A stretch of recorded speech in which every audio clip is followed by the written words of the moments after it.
काय कारण आहे नेमकं भीक मागायचं? जेणेकरून कास्ट व्हॅलिडिटी इथं जे डॉक्टर बाबासाहेब आंबेडकरांचं भवन जे आहे बांधलेलं आहे ते कास्ट व्हॅलिडिटीसाठी डॉक्टर बाबासाहेबांच्या नावाची किंवा डॉक्टर बाबासाहेबांनी दिलेल्या संविधानाची त्यांना कुठल्याही पद्धतीची हे लोक म्हणजे तुडवून टाकतायत, अक्षरशः पायदळी तुडवतायत. बाबासाहेबांनी एवढं मोठं संविधान लिहिलं तर त्याच्या नावाला आज हे म्हणजे काळीमा फासतायत का? तर कास्ट व्हॅलिडिटी सर्टिफिकेट जे आहे, जे आपण कुणबी असेल, मराठा असेल, ओबीसी असेल, एसबीसी असेल, अनेक एससी चे दाखले असतील तर त्या दाखल्यासाठी यांनी एजंट ठेवलेले. त्या एजंटामार्फत 50,000, 60,000, 40,000 अशा रकमा घेऊन हे सर्टिफिकेट वितरित करत आहेत.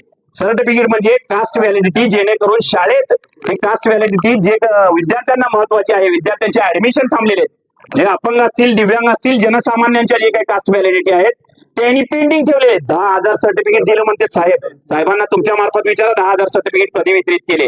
प्रत्येकाला पैशाची मागणी करणे, जाणून बुजून त्रास दिले. शासनाचा GR काय म्हणतो की एखाद्या जर आपल्या नातेवाईकाला जर सर्टिफिकेट मिळालं असेल तर कुठल्याही पद्धत त्याला कागदपत्र वगैरे न मागता तरी सुद्धा ह्यांनी त्यांच्या नातेवाईकाला, पुतणी असेल, काका असेल, काकू असेल, तर त्यांच्या नातेवाईकाला काय करतात माहिती का? सुनावणी लावतात. सुनावणीत हे तारखा देतात, वेळ जवळजवळ 6 महिने, वर्ष घालवतात. अशा सगळ्या गोष्टी फक्त आणि फक्त या पैशासाठी करतात.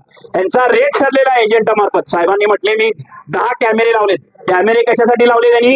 हे फक्त कोणी पक्षाचा, कुठल्या संघटनेचा येऊन आपल्याला त्रास देऊ नये याच्यासाठी कॅमेरे लावलेत. आजूबाजूला यांचे एजंट असतात, संडासमध्ये जाऊन, बाथरूम मध्ये जाऊन हे पैसे घेतात. या सर्व गोष्टी आज उघड करण्यासाठी आम्ही आजूबाजूला भीक मागून, त्यांच्यात थोडी जरी माणुसकी असेल तर त्यांनी प्रत्येकाचं सर्टिफिकेट, जात पडताळणी सर्टिफिकेट, जातीचं सर्टिफिकेट लवकरात लवकर वितरित करावं म्हणून हे त्यांना पैसे देऊन आम्ही त्यांना विनंती करणार आहोत. आता काय मागणी आणि याच्या पुढची भूमिका काय होणार? याची पुढची भूमिका 100% आक्रमक आंदोलन, प्रहारच्या माध्यमातून, प्रहारच्या स्टाईलने आंदोलन करणार. आज भीक मागून आम्ही जे काही हे पैसे जमा केलेले त्यांच्या टेबलवर ठेवणार आहोत. त्यांना सांगणार आहोत की जे काही म्हणतायत, हे काही सर्टिफिकेट आहेत तुम्हाला दिसत आहेत, जे काही आज तुम्ही पैसे मागतायत हे आम्ही भीक मागून आणलेले आहेत, हे पैसे स्वीकारा आणि सगळ्यांना व्यवस्थितरित्या जातीचे दाखले द्या, असं आम्ही त्यांना सांगणार आहोत.